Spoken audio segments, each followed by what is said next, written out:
使用 3D 工具。好，那我们现在来看，这是一个移动补间动画，那么它的轨迹是这个样子。我先按 Enter， 好，那么它这个树叶就从上面飘下来。那我希望说，因为有风吹，所以它的形状会随着风吹而改变啊，它的方向等等。好，那这时候怎么办呢？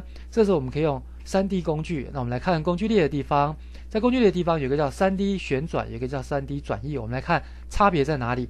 第一个，我们来看 3D 旋转工具。好，我现在点它一下，我们可以看到有3条线啊。第一条线我们可以看，好，当我旋转的时候，你看它会这样旋转。好，到这边，假设到15个影格的时候呢，我现在拉住的是，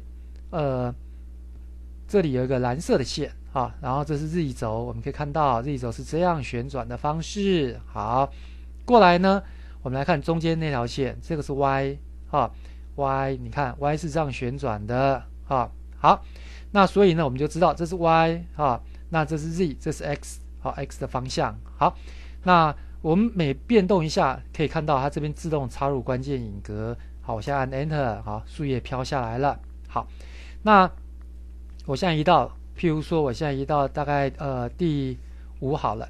那我们现在刚才看的是 3D 旋转，那什么叫转移呢？我们来看哈，转移是这个样子的。我现在把它移到中间一点好了。好，转移是这个样子。好，红色是 X 轴，我现在拖移它啊，它会向 X 轴方向，换句话说是左右啊。好，那么 Y 呢是这条线啊，它是上下，好 ，Y 轴是上下啊。好，那么 Z 轴呢，我们看到它有一个 Z 出现了啊，就是越来越近或者越来越远啊。换句话说就是缩小放大啊，这是转移啊 ，3D 的转移。好，那么好了之后，当然也是可以按 Enter， 我们来看啊，既飘啊，然后又有一个转移的动作。所谓转移呢，就是它可以随左右上下远近啊的这种关系。好，那么以上呢就是 3D 工具。